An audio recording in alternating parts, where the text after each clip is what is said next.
Hello, everybody. My name is Harry Baker. I am a poet. More specifically, I am a spoken word poet or performance poet, which means that as well as thinking about the words I'm writing, I'm thinking about how I might share them with an audience. So I thought hopefully I could share some of the things that have helped me on my journey, some of the tips that I've picked up along the way, and also answer any questions I know that some of you have sent in.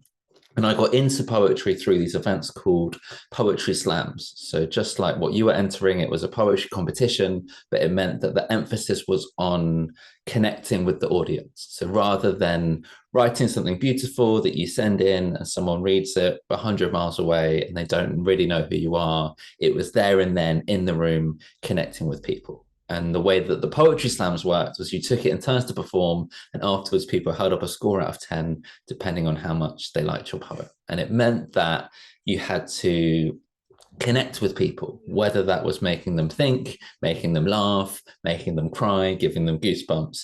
It was all about being in the room. And one thing that I found fascinating was I would perform alongside the same people in different rooms, and depending on the night, different poems would connect better in a different way. So the first thing I want to say as you're putting your heart into these poems as you're reciting them is poetry is by its very nature very hard to judge. But I think these competitions that we do are exciting because they're an excuse to get lots of people in the room together, sharing their work, going head to head.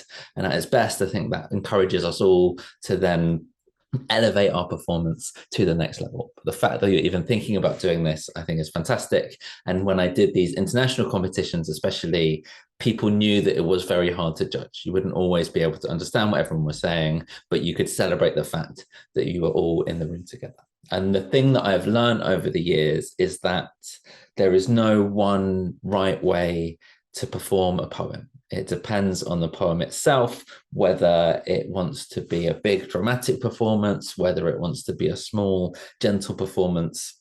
That is up to the performer and up to the poem itself. So I've got lots of different poems that, depending on what the content is, may need to be performed in different ways. So what I thought I would do is I could start off by performing two of my poems that are quite different poems, just to give you an idea of different ways to perform a poem. And then I will go through a couple of the things that I think can help no matter what it is that you are performing. So this first poem is one of my favorite ones to perform, especially when I'm in new places, when I'm feeling nervous, because it is a love poem, but I wanted it to be cool. So I put dinosaurs in it, and it goes like this.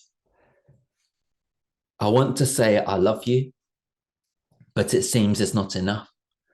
Because when people say I love you, it can mean a lot of stuff like I'll always have your back, or I'm glad I'm not alone, or to be honest, I'd say anything so you'll hang up the phone because I'm kind of in the middle of something right now. And these Doctor Who box sets ain't going to watch themselves.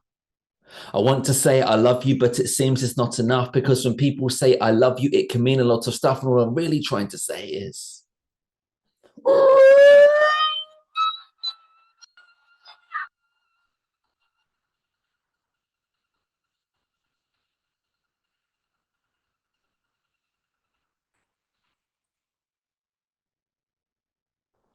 I want to love you like a T-Rex with a tiny brain, but a massive heart. And if I was a T-Rex, I could hold you in those T-Rex arms and give my heart, because that's dinosaur love.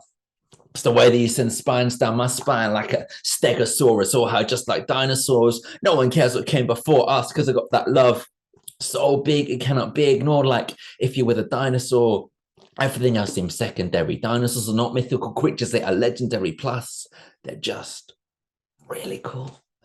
I mean, the thing with dinosaurs is dinosaurs are kind of awesome, one, and that they actually existed. Just my love is real. I ain't talking blindly walking, strings attached like Theseus. That's dinosaur love. When this is dinosaur love, this ain't no damsel in distress, trap princess, dragon slaying quest, because one, dragons never happen. Two, most women don't need rescuing. Sort of feminist dinosaurs. This is less prancing unicorns, more two-ton triceratops, or terrifying pterodactyls tearing terror from above. It's dinosaur love. Molten rock and meteoric. Trust me, got a love so old school, it's prehistoric. So if you're into Spielberg, or hip hop with a classic vibe, then we could watch Jurassic Park or listen to Jurassic 5. And if you're like a bone, then I know a place so we could see him. I'm a lifetime member of the Natural History Museum. I want to say I love you, but that might be awkward. So instead, I'm happy to let that stay in my head where it cannot go wrong. And if, as time goes on, my dino love dies out as you'd expect when it's extinct, I'd rather that we remain friends than became exes. But if somehow, against the odds, my dino love proves so colossal that it stands the test of time, perfectly preserved like a fossil, then one day, when you've been left in ruins and need someone to help excavate through them, it won't take an archaeological expert to point you towards me. And at that point, I will point out, you're like a brachiosaurus, because there's no one above you. Then I'll be able to look you in the eyes and say,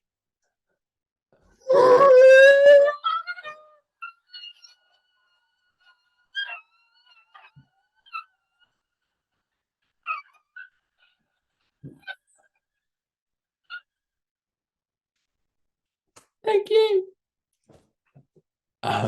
So for me, that is one of my favorite poems to perform. And when I first started performing it, it was in these poetry slam competitions where you had a 3 minute time limit. And so I only had about a couple of seconds for each dinosaur noise. But now that I'm outside those realms of time restrictions, I try and drag it out as long as possible because I think it is fun. And one thing I love about performing that poem is seeing people's reactions when I do the dinosaur noise, because it's something that they don't expect. And also, of all of the poems I've done, the ones that I've done internationally, that one is one that I go back to, because I think no matter where you come from, no matter what your beliefs are, no matter what you've been brought up to think, we can all agree deep down in our heart of hearts that dinosaurs are really cool. So that is poem number one. For comparison, that is a very big performing poem. Poem number two is also written to be performed, but feels, I guess, a bit gentler. And this poem is called Unashamed, and it is what I named my latest book after. So it's a very personal poem, and I wrote it for a friend of mine after we'd been in these different lockdowns because of the coronavirus. I felt like I had shrunk, and my friend was saying he felt like he had to edit himself based on who he was talking to. And I've thought a lot about editing yourself to be accepted by others. And these days, I think rather than trying to fit in, we need to fill out and be the best versions of ourselves, which I think is good advice for life and for performance. So this is me trying to perform that poem in the way that feels best for that poem. And for the dinosaur poem, it feels right to go big and epic and do those noises. But for this poem, it feels right for it to be a bit gentler. So I hope that you enjoy this one as well. It's not your job to make sure others feel more comfortable. You need not dull your glow in the hope they might see. You need not water down your core to be more palatable. May you be the you that you need you to be, unashamed. We cannot help how others see us, though we may well try our hardest. How we see ourselves can free ourselves to be ourselves regardless. Home is where you can be open-hearted. Whether trapped or trapeze artist, all comes down to how we're harnessed. I'm trying to free my roots. Like playing past the parcel packed with partners when the music stops and no one's watching. Will you keep on dancing? Let us decorate and garnish any reputations tarnished, because despite it all, I still fancy our chances. Let us not file away our edges in an effort to be smooth when the records show the dents of how we get into that groove, or that energy invested in the editing of you. I hope one day you'll let it loose and let me be there when you do. Because in the moment when your guard slipped for a second or two, I could have sworn I caught a glimpse and I saw heaven in you, unashamed. Unless you're Senator or Ghana, there's no point adopting layers when the heart of you is the part of you that's blazing. And others may have tried to hide your light. You may have joined in this yourself. But joy of joys, the joy of joy is it shall not be overwhelmed. You could be static, or your static could cause lightning storms. Whether it's lions or it's iron, or your core contains all types of raw, that friction that you feel, that's an igniting force. So light the torch. If we can't see it in ourselves, then what is brightness for? We do those closest to us a disservice if we only ever let them see the small of us. If we can open up enough to let them get beneath the surface, there's so much more to love. If we can show them all of us, the flaws of us, the force of us, the full-on awe in us, the rise and fall of us, the rise and fall in us, just all of us, the fine and coarse of us, the fine print in the claws of us, the fire imprinted in our blood cells as they course in us. It's all in us. So call it what you want. There's something calling us. And I have caught enough of you to know that you're enough. Any boxes they may try and stop you with, instead of building up a fort, let's make a rocket ship. Treat them as photos, not negatives developed into positives, but nothing more than simply a snapshot of things. Because all the best bits of your story are still yet to be unfound. You are the caterpillar that becomes the butterfly that flaps its wings to cause an earthquake halfway around the world. You are amazing. And if they try to rain on your parade, let it remind you how much fun it is to party while it's raining. May you take up space and stay there, unashamed. Thank you so much. So that poem, by its very nature, feels more gentle than a dinosaur, if that is a metric we can use for poems. And so I think if I had performed the first poem the way that I performed the second poem, it wouldn't have worked as well. And if I performed the second poem the way I performed the first poem, it wouldn't have worked as well. So I think one of the important things to think is, what does the poem need? I think if we are going to be performing poems out loud, our job, our duty, our responsibility is to give the audience the best possible chance to take in those words. And I think it's such an amazing thing to be able to perform poetry. It's a tradition that goes back thousands of years. And I think it is a joyful act to be able to do. I think even if you are sharing a really sad poem or a really vulnerable, meaningful poem, you're allowed to enjoy it. I think it's a really fun thing to be able to share that with people. And obviously, if you're sharing a funny poem, then by all means, show that joy on your face while you're doing it. But I think the first thing that I would say when it comes to sharing your poems is the first choice you've got is which poem you're going to choose to be able to do. And don't rush this. And I would say when I did the World Poetry Slam Championships. So I went to Paris and I was up against 20 people from different countries all over the world in different languages. And I got through to the final and I was really nervous. And the choice I had was between 6 of my poems. And one of them was a maths rap, which I thought everyone's going to love. But another one was a brand new poem that I'd finished, but it felt really important to me. And in that moment, I decided rather than picking the 3 poems that I thought were going to do the best in the competition, I wanted to pick the 3 poems that were the most important to me, because I knew that if I performed those poems and I didn't win, I could still be proud of myself because I had given it my best and I'd done it that way. Whereas if I'd only chosen the poems that I thought were going to win this competition, then if I didn't win, I would maybe be disappointed. So when you're picking your poems, read through the different selections and take your time to think about which ones stand out to you, which ones speak to you. And when you're reading them, read them out loud, see how they feel in your voice. And it could be that one makes you laugh out loud, and that's a really good sign. It could be that one gives you goosebumps and you think, that's such a powerful thing for words to be able to do. It could be that you read a poem at first and it doesn't really do anything for you. And then it's only when you read it out loud that it comes to life. And you think, oh, actually, I could be the one to do this for other people. I could bring this poem to life with my performance. So I think in choosing your poem, don't think about which one is necessarily going to go down the best with the judges, because judges are different every single time. I've judged these performances before and I thought differently to the person next to me. So I think pick a poem that you are going to enjoy performing. Even if it's a serious poem, if you're going to enjoy it, that means that you are going to be more willing to put the time in to practice it. You're going to be more excited about performing it. So even if you're nervous, that's going to be something that's going to help you get through. I'm just going to have some water.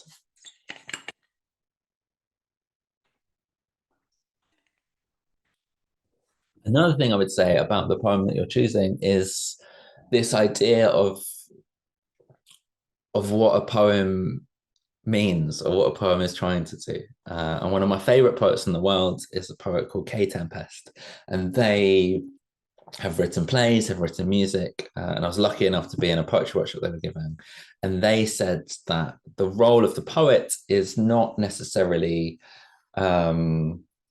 you're not there to manipulate people, you're not there to make them feel anything, but you are like a map maker. So you're giving someone a route that they can choose to go down. And similarly, I think a poem can be many different things, but it's not the same thing to all people. So when it comes to reading a poem, it's up to you what you get from it. And take the time to read it, take the time to think about what the different words mean. But if you read a poem and everyone else thinks it's amazing and you don't really like it, that's allowed, that's fine. That happens to me all of the time. And so I think in terms of how to understand a piece of poetry, especially if it's going to be one that you're performing, I think it's really important to pick one that means something to you, that makes you feel something, whether that is joy or despair or anything in between. So first of all, find a poem that means something to you, and then choose one that you think you're going to enjoy performing, because that way I think you're going to, if you can enjoy the process, I think the final result less determines whether the whole thing is a success or not, because you're going to be in this for a while. Hopefully you're going to get all the way to the final, and you want to have a piece that you're not going to get sick of because you've performed it 100 times already. And then once you've got your piece, I think it is about how to do that piece justice, the best way to perform a poem. And so say it out loud, try and speak it through in the most natural voice possible, and then maybe see if it feels right to perform it in a big way. And then it may be that is somewhere in between the two. And I think for me, poems feel different depending on where I perform them. So absolutely read it out to yourself, but then read it to a friend, read it to a parent or a relative, and see how it feels to speak out loud, because then I think you can start to get a sense of it. And then once you've got your poem, once you've decided how you want to perform it, as I said, in these competitions that I was doing, it's about connecting with the audience. So that is then something that you can practice. And I think my hope is that you will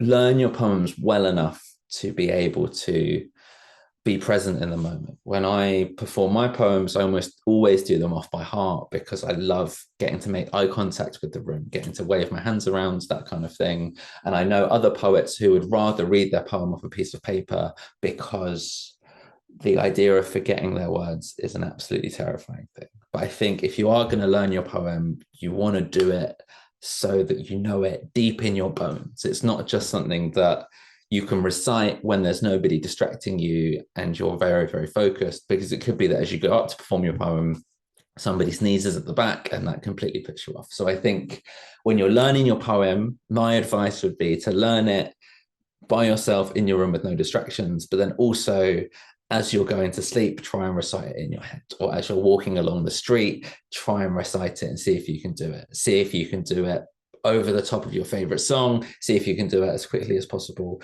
And I think by learning to recite this poem in these different situations, that's when it's going to go from being in your head to being in your heart. And I think if it is inside you, then when you are performing, you can enjoy it more without worrying about if you're going to forget your words. I've seen people recite poems, and when they're reciting it, they're kind of going like this, because they're trying to remember what the next line is. So I think if you can know your poem deep down, then that can help you to perform it. So what I'm going to attempt now, which I hope will work as this is recording, is I want you to maybe pause this video or have your poem ready. It could be the one that you're going to eventually perform, or maybe you come back to this when you have got it. And I'm just going to lead an exercise that I like to do in the room. So it's going to feel very strange doing it without being there with you, but this goes into, I think, part of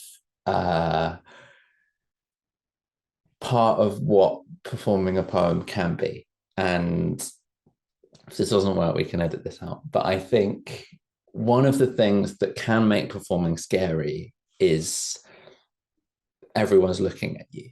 And for me, performing is both an exciting thing to do and a terrifying thing to do. And I think that's a really good thing. People often ask me, do I get nervous? And the answer is yes, every single time. And I think if you don't get nervous, it means that you're too comfortable or maybe you don't care enough about how it's going to go. But I think if you are a bit scared, that's amazing because it means you want it to go well and you want people to like it. And that's because you believe in what you're doing. And I think part of sharing a poem, it's a vulnerable thing to do. Even if it is a poem that you have chosen that was written by someone else that you think is very lighthearted and funny, you deciding to go up on stage and share that with people and say, hey, this is something that I want to do and I want to do well, that is a vulnerable thing to do. So if you're doing that already, congratulations. But to try and make that less scary, I'm going to lead you through an exercise, which is when I say go, I want you to start reading your poem out in a very normal way.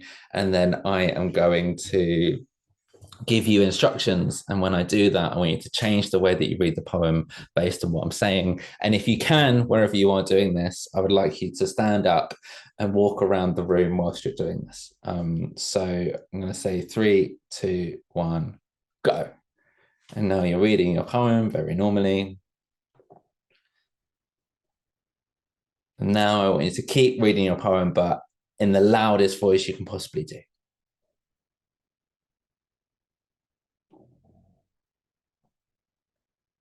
Now I want you to keep doing it, but in the quietest whisper that you can possibly do.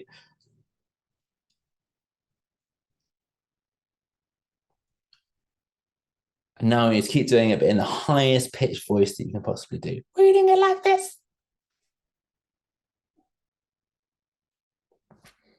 And now in the deepest, lowest voice possible. And now as fast as you can possibly go. And now as slowly as you can possibly go.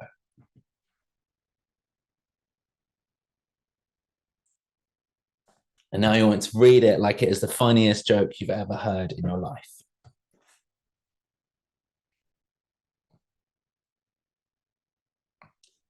And I want you to keep going as if it is the saddest thing you have ever read in your life. Okay, and now I want you to go back to normal and just finish your poem as far as it takes you. Wonderful. So I'm not there in the room with you to force you to do that. So maybe you just watched me and did nothing. But if you did do it, hopefully it felt a bit ridiculous, but hopefully a lot more ridiculous than it will feel to just do your poem normally. But I think that's an exciting thing to do. And while it can feel slightly strange, it may be that some of those emotions are some of the ones that you want to put in your poem. Maybe you do want it to feel extra sad, or maybe if you're being a dinosaur, it makes sense to go really loud, or maybe if you're reading a letter, then it makes sense for it to be very kind of slow and quiet. And I think when I first started performing in these poetry slams, there were 3-minute time limits. So I would do my poem as quickly as possible, start to finish. Whereas what I learned was that different poems that can work well for, and a lot of the music I listened to was like that. But what I've learned to do over time is to see that as one technique. And so now when I do my poems, I like to go quickly at some points, but I like to slow down at other points. And if you are going to be loud, you can also be quiet. And having that difference in volume, having that difference in pace, I think can draw the audience in. I think it is tempting to think I need to go as loudly as possible so people right at the back can hear me. But then I think if you are doing loud stuff, to then do something quiet and gentle, it's going to make people want to lean in and want to listen to you more. And so use that range that you have at your disposal. So what I would do in a second, I'm going to answer some questions that have been sent in. And then to finish off, I'll do one more poem that I think is a mix of the first two that I did. There's a bit of big performing and a bit of small performing, as I like to call it. But I think before that, I will say every poem is different. Every poem can be performed differently, but there are certain things that you can do no matter what the poem is that will always help. So if you're performing with a microphone, that's something that's good to practice. You want to get the microphone nice and close to your mouth. So try and adjust the stand to do that, or get someone to adjust it for you. And then before you start, I would take a deep breath Plant both your feet on the ground, take a breath, and then go. And then when you finished your poem, it can be tempting to think, oh my goodness, that's such a relief, I'm done. I'm going to run away now. But when you finish your poem again, thank you very much, and walk off. And even doing something as simple as that helps ground you on the stage. It helps show people that you deserve to be there and you want to be there. And then when you go into your poem, when you're up there, that's going to feel like a really, really long time. But the truth is that for people watching, they're barely going to notice it. And also, when I perform my poems, even now, I think I go slightly too quickly because I'm nervous. Whereas looking back at videos, I think, oh my goodness, I could have slowed down. So please do take your time with your poems as well. Enjoy it. Enjoy the fact that you are up there. Enjoy the fact that you have spent the time to learn these and to try and perform them in the best way possible. And yeah, some of the things I wanted to say are in these questions. So I've purposefully not said them. So hopefully I will say them now. And then if there's anything I've missed, feel free to email me or whatever. So question number one from a school is, how can we effectively use body language and facial expressions when reciting our poem? I think that's a really good question and a really important one, because I've seen a lot of people performing poems, whether it is your own poem or somebody else's poem. And I think the temptation is to think, the way that I can perform this the most is by acting out every single thing that happens, or by being over the top with my facial expression. And I think for some poems that works, but often I would say that you're not there to act. You're not there to pretend to be something that you're not. You're there as yourself to read this poem out loud. And so when I talk, I naturally move my hands around quite a lot. So when I perform my poems, I do that as well. And sometimes that does mean kind of illustrating a point, but I think I would hesitate to be too literal about kind of talking about eating a banana in a poem and then doing this. But I think if it helps you to try and express it, it's a really good way to take up some space on the stage. So if you feel comfortable moving your hands around, by all means, go for it. In terms of facial expressions, again, if as a person you have very naturally expressive features, then use that in your poetry. That's amazing. But if as a person you feel like you're naturally less expressive, then you can use that. Some of the most powerful performances I've ever done have been people reading really gently into a microphone, and you can't see the emotion, but you can feel it. And so I think as much as it's about what you're doing and how you look, it's also about how you sound. So think about the voice that you're using. Think about whether it is projecting and it is loud and it's powerful, or think about if it is soft and it is quiet and it is causing people to listen. Because I think how you sound is as important as how you look when it comes to sharing your poems, 100%. Question number two, how can we engage our audience and make sure we still remember our lines? Great question. And that is a very boring answer, but it is practice. The more that you practice your poem, the more you can know it, and the more that you can enjoy being in the room. I said it before, but I think especially practicing it in different situations. If you can practice it in front of a mirror, but also when you're on the bus or whatever, I think then you can get used to performing it in different ways. And I think it's tempting to plan how every single line is going to go when you're up on stage, and then if something doesn't go that way, maybe it'll throw you. So I would say try and know your poem as much as possible, so that when you are on stage performing it, you can engage your audience. You can take the time to say hello, or if somebody laughs, you can leave a gap for them to laugh. Or if somebody starts crying because of how powerful your performance is, you can let that happen, rather than feeling like you have to stick to this rigid plan.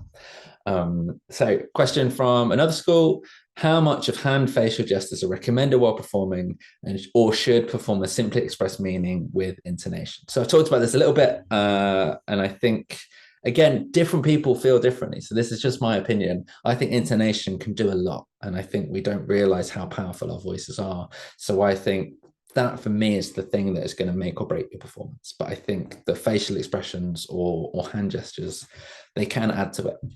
But also it depends on the poem.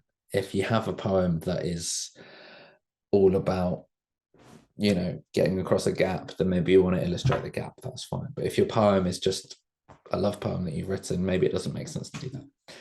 And then finally, how important is it to introduce the title and the poet before a student begins their performance?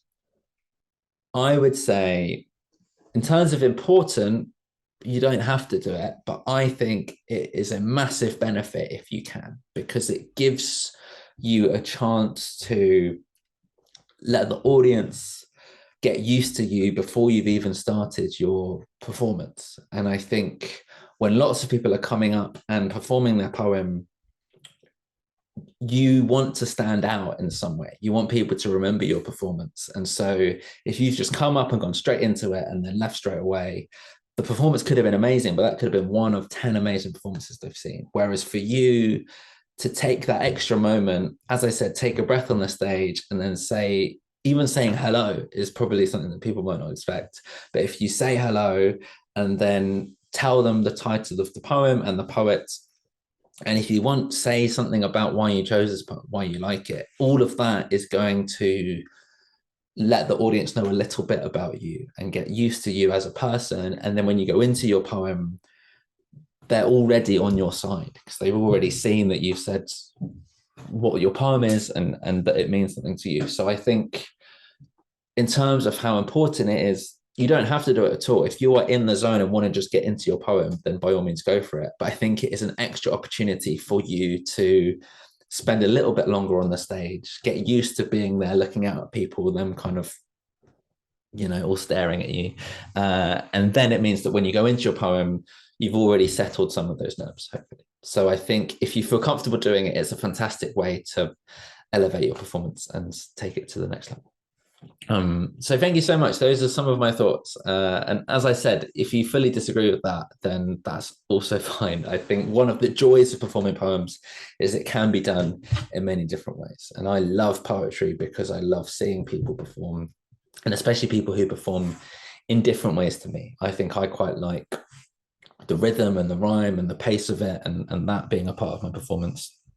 And I like trying to make people laugh as well as make people cry. But my favorite poems to watch are the ones who can hold that space and hold that stillness and be comfortable in the room without needing to be overly complicated or complex. So I will finish with one more poem, and then if there's any other questions that come in via mysterious means, I will try and answer those. This poem is about wellies, which are sort of rubber boots that you wear in puddles in the rain. I'm not sure how international they are. And this was a poem. I didn't write any poems for over a year, which for me was very unusual. And this was during lockdown and COVID. I just didn't have the headspace. And this was the first one I wrote coming out of it. And it really surprised me that wellies was what I went for. But you'll hopefully see why that was. And yeah, I wanted to choose this poem because I think it is a mixture of the dinosaur one and the unashamed one, in that it feels really fun to perform, but there's also some more serious bits. And so as a performer, it's then up to you, how do you elevate both of those sides of a poem if they're both in the same poem? So I hope you like it. It goes like this. I love wellies. That is a statement of fact. Footwear designed for making a splash.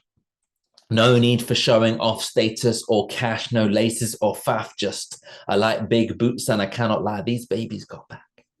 On first glance, as basic as paying your tax, yet that's still more outrageous than Bezos can hack. They are sensible, functional, playful and fab. Put them up against tennis shoes, it's game, set and match. From farmers through to festivals, so grand is their appeal. The only footwear guaranteed to be outstanding in its field, or veteran shoemakers may disagree. I think it's worth a mention. It's just a load of old cobblers, so pay them no attention. You could be winging it or wanging it. The welly is the one. If you've got booties on your footies, chances are you're having fun, because any welly-based activity is celebrating life. You don't wear wellies to a funeral, though I might ask you to for mine. They are a statement piece. That statement is, I don't want soggy feet. And beyond that, they can be anything that you want them to be.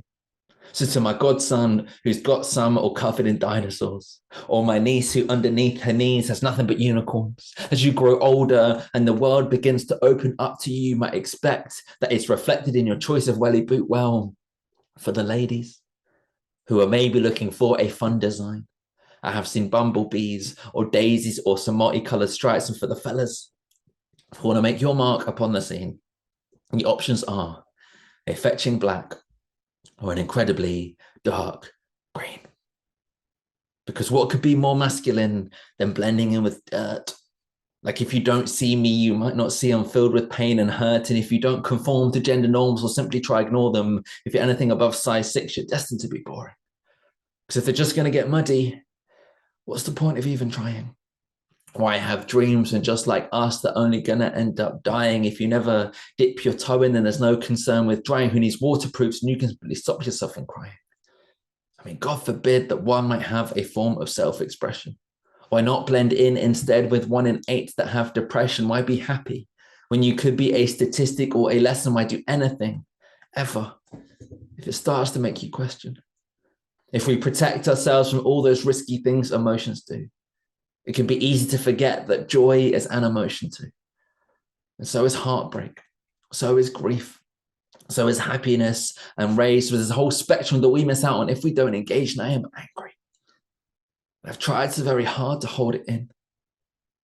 And I am lonely. And I've tried so very hard to hold it in. And I am tired. And I've tried so very hard to hold it in. But we are not wellies made of an impermeable skin. You see, it did not do me good. Stood in a field of deepest green.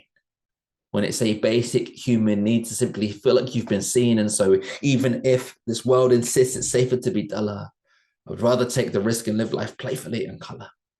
Sure enough, last Christmas morning, wrapped up underneath the tree, a pair of size 10 welly boots as bright and yellow as can be. They bring a whole new meaning to saving up for a rainy day, because if the skies are grey, I'll be walking on sunshine either way. And when it's messy and it's muddy and I don't know where to begin, I'd still rather be out in the rain than trying to rein it in. And if I ever go on Dragon's Den, this poem is my pitch.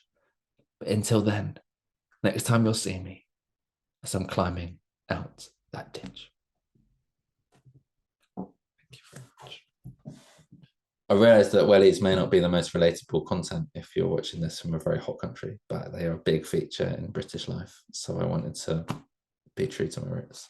But that poem started off as a really fun thing and felt like it ended up as a more serious thing. So I wanted to try and feel like you don't have to be one thing in a poem. It can be both. And so that was me trying to pick a poem that felt like it was that. But anyway, thank you so much for listening. Thank you for having me. I hope that you found this helpful. And I want to wish you the best of luck in your performances and your poems, and enjoy it.